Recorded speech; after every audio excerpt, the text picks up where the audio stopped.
All right, let's get right into it. We're going to break down a pretty wild thesis from Samson Mow, the CEO of Jan3. He's making the case that a massive Bitcoin supply shock isn't just some far-off possibility. He says it's pretty much inevitable. And it's all based on a few key things that he believes have completely changed the game for Bitcoin. And this quote right here, this really gets to the heart of it. It's all about urgency. Mo's whole point is that the market right now, it's kind of sleepy. It's lulling everyone into thinking they have all the time in the world. But he's saying, nope, that window to get in at what he calls a discount, it's slamming shut way faster than you think. And that brings us to the big number, $1 million per Bitcoin. Yeah, it's a huge, almost unbelievable figure, but Ma doesn't just pull it out of thin air. He's got a very specific four-part argument for how we could actually get there. So let's dig in and break down exactly what those four pillars are. Okay, pillar number one, the ETF game changer. The basic idea here is simple. The rules have totally changed. According to Moll, there's a new beast in the market, a force so powerful it's completely rewritten the playbook for supply and demand. So check this out. One of the first things you notice lately is that Bitcoin's volatility, those crazy price swings it's famous for, has actually been going down a lot. For an asset that's historically been all over the place, things have gotten, well, kind of quiet. And that brings up a really important question. Is this Bitcoin just growing up, becoming more mature, or is something else going on? Well, here's Mo's big point. He says this calm is deceptive. It's not a sign of stability.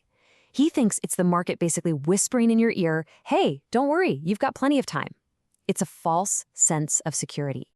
So if it's not maturity, what's causing things to be so calm? Mo points his finger at these two groups. He calls them the new relentless buyers. You've got companies like MicroStrategy who are just constantly stacking sats for their treasury, buying no matter the price. And then you've got the elephant in the room, the spot Bitcoin ETFs. And this right here is why the ETFs are such a massive deal. Think about the old bull runs. The whole system could only handle so many new people signing up for exchanges at once. It was like trying to get 1,000 people through a single doorway, a bottleneck.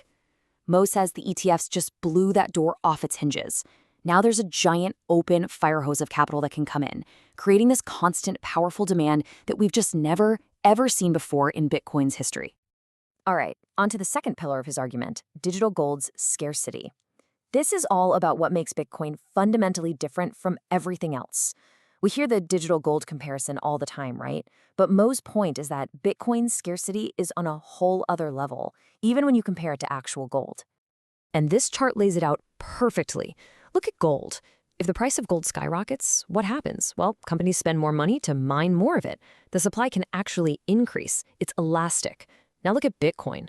Price goes up, doesn't matter. You can't make more. The supply is hard-coded, fixed at 21 million. That's it, full stop. It's the difference between something that's just rare and something that is absolutely provably finite. And because of that absolute scarcity, Mo believes we're in for a show. He looks at gold hitting all-time highs and sees it as just a little preview, a foreshadowing of what's to come. He thinks Bitcoin is going to do the same thing, but, in his words, in a more spectacular fashion. Why? Because when demand explodes, there is literally no new supply to meet it. Okay, this brings us to part 3, and this is where it gets really interesting. It's called the max pain theory. This isn't about if the price will move, but how. And spoiler alert, Mo thinks it's not going to be the nice, gentle ride everyone is hoping for. Not at all. So what's the dream scenario for pretty much everyone? It's this, right?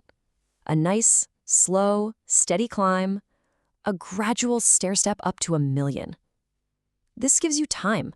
Time to do your homework, time to get comfortable, and most importantly, time to buy in without feeling rushed. It's the sensible path. Yeah, about that sensible path, Moose says forget about it. He predicts this instead, the max pain path. We're talking one massive, violent price spike. A single giant green candle that happens so fast, it just leaves everyone standing on the sidelines with their jaws on the floor, completely priced out forever. So what exactly is max pain theory? It's basically the idea that the market will do whatever causes the most amount of pain to the most amount of people. Think about it. A slow, steady rise lets everyone get on the bus. Easy. But a sudden, face-ripping rally, that causes maximum pain. The pain of regret, the pain of missing out. And according to Mow, that is the most likely way this plays out. And that leads us to the fourth and final piece of the puzzle, the global Bitcoin race. This is the macro endgame. Here, we have to zoom way out and look at the entire global financial system, because Morial believes the ultimate catalyst, the final match on the gasoline, is a coming crisis in traditional money. Let's start with this number, $37 trillion. That's roughly the US national debt. It's a number so big it's almost meaningless, right? But Mo's point is that this isn't just a number. It's a sign of deep systemic instability in the foundation of the current financial world. And then you have this number, 21 million. So on one hand, you have a system that can print debt into the stratosphere, seemingly forever. And on the other hand, you have an asset with a hard, unchangeable cap. It's this collision course between the infinite and the finite that really powers this final part of the argument. So how does Mo connect these two dots? Well, he sees a world where countries are already starting to move away from the dollar. They're de-dollarizing. And as that happens, and as faith in government debt begins to wobble, these nation-states are going to be scrambling for a new solid reserve asset. And what's the only truly scarce, neutral reserve asset on the planet? Yeah, he thinks it's going to spark a global race among countries to get their hands on Bitcoin. And he actually lays out a rough timeline for how this whole thing could go down. He says, right now, at these prices, nobody wants it. It's weird, right? People are lining up to buy gold at all-time highs, but not Bitcoin. But he says there's a tipping point. When Bitcoin hits, say, $500,000, suddenly the world is going to wake up. That's when the panic sets in for central banks and nation-states, and they'll have no choice but to jump in, feeling that final insane leg up to $1 million and maybe even higher. So let's just quickly wrap up Samson Mow's 4 key points. First, the ETFs are a brand new source of relentless demand that has totally changed the market. Second, Bitcoin's absolute scarcity puts it in a league of its own, even above gold. Third, don't expect a slow ride-up. The max pain theory says it'll be a sudden, violent spike. And fourth, the huge global debt problem could be the final trigger that forces entire countries to start buying Bitcoin. So when you put it all together, Mo's thesis is all about urgency. He's basically trying to shift the conversation. If he's right, the real question isn't if Bitcoin is going to make a massive move, but when.